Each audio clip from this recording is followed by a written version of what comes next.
bu baax di leen wax ñun amuñ ñoom leen sut waaw su ñoom lañu roy su ñoom la ñuy xool yaa ngi dégg suñu bëggee làmb dina yàlla yow tamit ñoom la woo naa ko téléphone mais xam naa dafa jàpp mais déggante woon nañ téléphone man ak moom mënuma naa déggante xam nga mu wax sama lu rafet mais maa ngi ko ñaanal bu baax la da ngeen numéro 2 maa ngi ko ñaanal ndam bu baax a baax a baax a baax la da ngeen 2 maa ngi ko ñaanal bu baax jàppale na ma may na ma contact simeeku na contact ak man jàppale ma entraîné na ma waaw ba naa instant bii nii waaw ku dul boursin bu nekkoon 5 personnes bu nuyoo ma daal leen ci jël bu gaaw ñun ñëpp di nuyu waa Guédiawaye si spécial yëpp bu baax. ok am na solo Bamba Thiam yaa fi nekk ak Lamine dañ koy gàttal rek parce que xam na ne tey lii fi dajaloo ci mbooloo ñëpp dañoo bëgg a ñibbi ci jàmm ñaar nga jëm ci combat test sénégalais yi ñu bëri ne la dañ laa man dañ laa ëpp doole nga am adversaire boo mës sa am lan ngay wax. waaw noonu la man damaa bëgg làmb umpale ma man loolu moo may ne man bëgguma làmb xamagul ma léegi mais lu ñuy gën a dem ci làmb ñu may gën a xam man nekkuma mbër chaque jour mu wax dafa guma dara si làmb mais mbër laa bëgg a nekk mbër waaw mbër laa bëgg a nekk ñaar rek acca maa ngi waaj bu baax. waaw ñu ngi lay nuyu mbër di nuyu ñi nga xamante ne nii ñoo jàkkaarloo ñun diñu seetaan waaye ñaa gis nañu combat bi nga voyagé si gis nañ combat bi nga fonk ko combat bi bañ nga ko ba nga ko indi ci stade bi lan moo waral loolu adversaire bi moo tax wala dayoog bis bi la. non lu adversaire bi rek ma sama carrière laay samp du boursin moo tax may génn man mosuma fi toog parce que dama xam lu nekk sama ginnaaw dama xam fu ma war a jëm waaw du boursin moo tax ma génn quoi pour sama carrière laay samp waaw tam man demande si combat bi ma liggéey bu baax a baax a baax entraîné bu baax dañ ay coono yu métti sax waaw dañ naa ay coono yu métti di ñaan yàlla si toral may man dama ko waaj naa daal waaj naa bu baax combat bi fonk naa ko trop waaw bëgg naa ko bu baax sax mais adversaire bi tamit gis nañu sa biir wax da nga mel ni à chaque fois da ngay déclarer guerre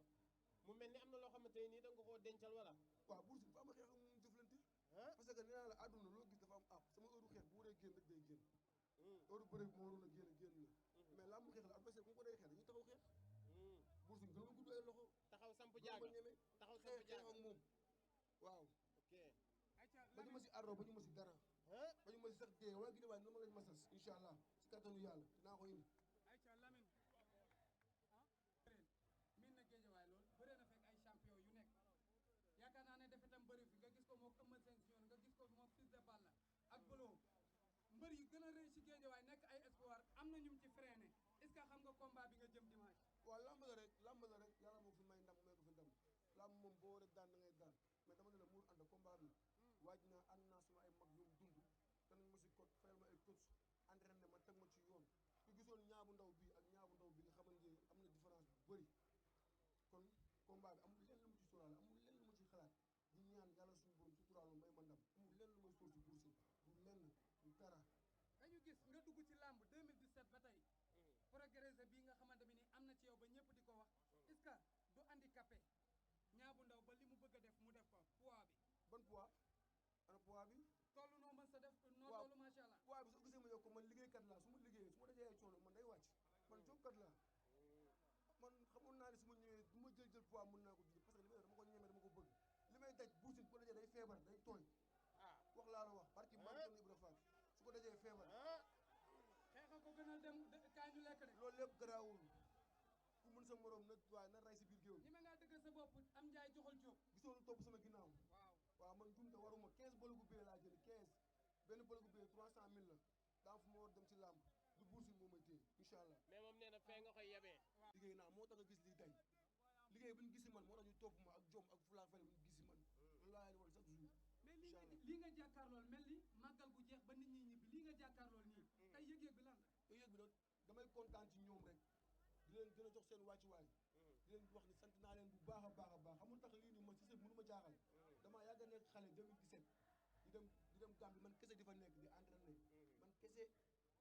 di dëkk foofu noonu ay 3 mois 4 mois saison bi may dem kon lii nii su ñëwee dafa koy maîtriser parce que liggéey naa ko démb mais ñoom ñi taxaw nii amu seen fay Sine mi ngi jàkkaarloog moom sénégalais ngi lay seetaan sa dernier mot pour Bour Sine lan la mi ngi jàkkaarloog yow Lamine Golo coach jàpp na ci combat bi waaw naa équipe Balla Gaye mu jàpp si contact yi bu baax boole maag boo yëpp ma bëre ñoom maa ngi koy nuyu bu baax supporters yi nuyu naa leen bu baax waaw waa Guédiawaye ñëpp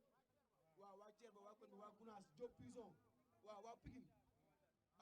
waa Azikoy dof yi waaw maa ngi sant ñëpp